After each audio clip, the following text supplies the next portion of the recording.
The purpose of this podcast is to educate and inform. It is no substitute for professional care by your doctor or your qualified healthcare professional. Never disregard or delay professional medical advice because of something you've heard on this podcast or in any linked material. Guests who speak on this podcast express their own opinions, experience, and conclusions. Dr. Shirley neither endorses nor opposes any particular opinion discussed on this podcast. The views expressed on this podcast have no relation to those of any academic, hospital, practice, institution, or other entity with which Dr. Shirley may be affiliated. Welcome to Forever Fab, the podcast on fashion, the art of living, and all things beauty. This podcast is curated by Dr. Shirley Madhere, MD, as the definitive source of holistic wellness through beauty.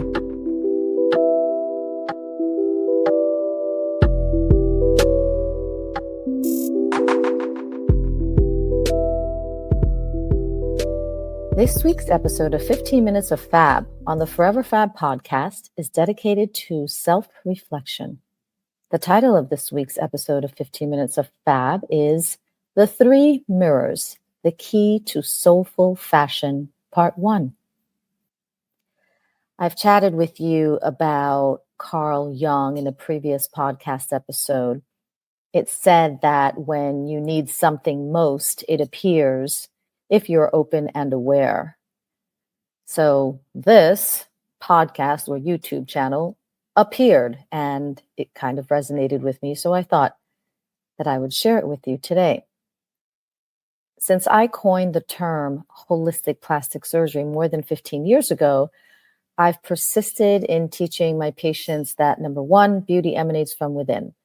Number two, results from surgical procedures may be optimized, if not completely maximized, by holistically addressing the internal environment, not just what you see physically in the mirror. And number three, living a beautiful life, capital B, capital L, beautiful life, through and through, must be approached by caring for yourself and how you live based on the multiple dimensions of wellness, which we also talked about on previous episodes. So from these basic principles of my philosophy of holistic plastic surgery came the FAB 5 rules for beauty and wellness and ultimately living a beautiful life. I know you know what they are. When I created this podcast, Forever Fab, maybe it's 5 or 6 years ago, I'm not sure, but I'm sure one production team could tell me. But when I created this several years ago, I had in mind to connect fashion, the art of living well or wellness, and beauty. These are the main topics I tend to discuss on this podcast. Yet, although I believe that these topics are related and in fact are integrated, I didn't really have a solid link of bridging fashion, wellness, and beauty together in a complementary manner that would lead to this vision, this grand vision of mine of helping people to live a more beautiful life. After learning more about Carl Jung. I learned about him in college and then soon forgot whatever he had to say. But after leaning more into the teachings of this Swiss psychologist, I found the link. That for me, at least in my mind, helped to bring fashion, wellness, and beauty together, hence living a fab or beautiful life. This podcast episode explains what I mean through the teachings of Carl Jung. I will highlight some of his teachings and paraphrase why it is important to understand that caring for yourself is at the root of self-care, obviously, but it's also at the root of mental health and ultimately living well. This episode is based on the YouTube channel Depth Psychology Hub, and it is from this channel that I will paraphrase Carl Jung's teachings. And so it begins, quote, Carl Jung said, your outer appearance is a direct reflection of your inner world. And if you cannot master what you see in the mirror each morning, you will never master your destiny. In other words, how you present yourself to the world is connected to the state of your soul. Many people believe that appearance doesn't matter, that it's something superficial, irrelevant, or even vain. But Jung's insight reveals something far deeper. He taught that the human being is a bridge between the inner and the outer, and both must coexist in harmony. Jung believed that the psyche constantly seeks wholeness, and that everything external in your life is a mirror of what's happening inside you. So if your reflection no longer inspires you, it's a sign that your inner self has been neglected. When the outer image is aligned with the inner truth, life begins to flow in balance.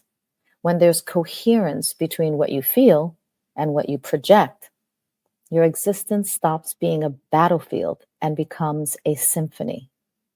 It's not vanity, it's alignment. It's the science of psychological resonance. Your appearance is not an act of vanity. It's an act of responsibility. Responsibility toward your essence, your purpose, and the energy you transmit to the world. There's a deep psychological reason behind this. Every time you look in the mirror, your brain performs an unconscious comparison. It matches the physical image it sees with the mental image you hold of yourself. When both are aligned, your mind releases dopamine and serotonin, chemicals or neurotransmitters that fill you with energy, focus, and confidence. You feel capable, alive, and connected to your potential. But when there's dissonance, meaning when you see a version of yourself that doesn't resonate with whom you believe you are, your brain interprets it as an existential threat. It releases cortisol, the hormone of stress and defeat. And from that moment on, your energy drains, your creativity drops, and your emotional clarity begins to fade. That's why on days when you feel good about how you look, everything seems easier, doesn't it? The day flows, people respond differently, and opportunities seem to appear effortlessly. It's not magic, it's psychology. You are operating from a state of self-approval and inner order.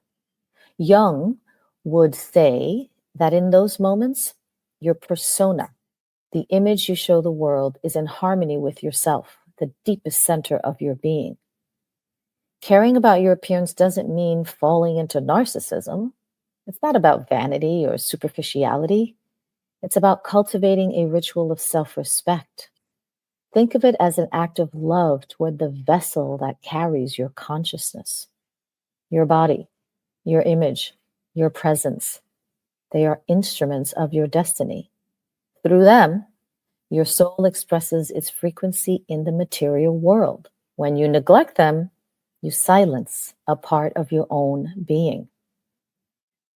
Many people, and particularly sometimes those after 40, treat their bodies worse than they treat their possessions, forgetting that this body is the sacred temple through which life experiences itself. When you wake up and approach your morning routine as a ritual of empowerment instead of obligation, everything changes. Each time you shower with awareness, dress with intention, and take care of your body with respect, you are sending a message to your subconscious that says, I matter, I am worthy, I am prepared to lead. Your appearance is not a mask, it's a mirror. It doesn't hide who you are. It reveals who you have chosen to become. When the external begins to mirror the internal, you enter a state of psychological wholeness. That's why when your energy aligns, your path becomes clear and the universe begins to conspire with you instead of against you. So the next time you face the mirror, don't look for flaws, look for truth. Look for your truth. Ask yourself, is this image in front of me aligned with the person I am becoming? If the answer is no, then it's time to begin, not with guilt, but with reverence, because transformation begins in the smallest rituals of awareness. The first key is the mirror principle. Every morning before stepping into the world, look into your own eyes for 30 full seconds. Not to judge yourself, but to connect, to observe. Ask yourself, is this person in the mirror ready for the day ahead? Does what I see reflect my values, my inner strength, my highest vision of whom I am becoming? If the answer is no, then do something about it.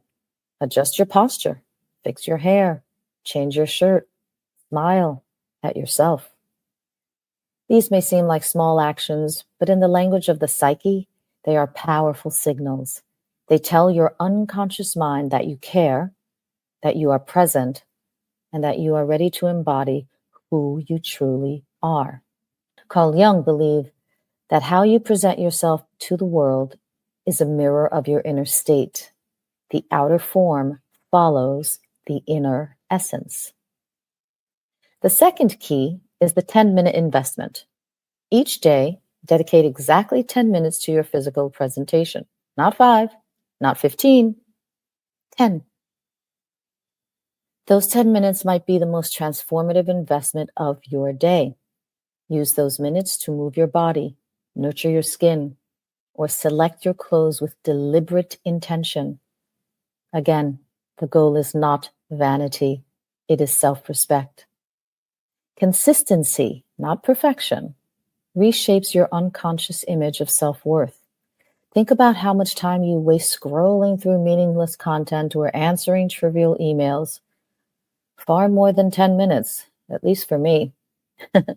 Yet 10 minutes consciously devoted to yourself can alter how you feel for the next 24 hours. The third key is the personal standard. Think about it. Define exactly how you want to look and feel, and never let that standard fall. This is not about superficiality, but about alignment. If your standard is to always appear centered and grounded, maintain that standard even when nobody is watching, especially when nobody is watching. Because as Jung said, your unconscious is always observing. When you honor your private standards, your self-esteem grows from within in a way that no external praise can ever replicate. The fourth key is the 1% philosophy.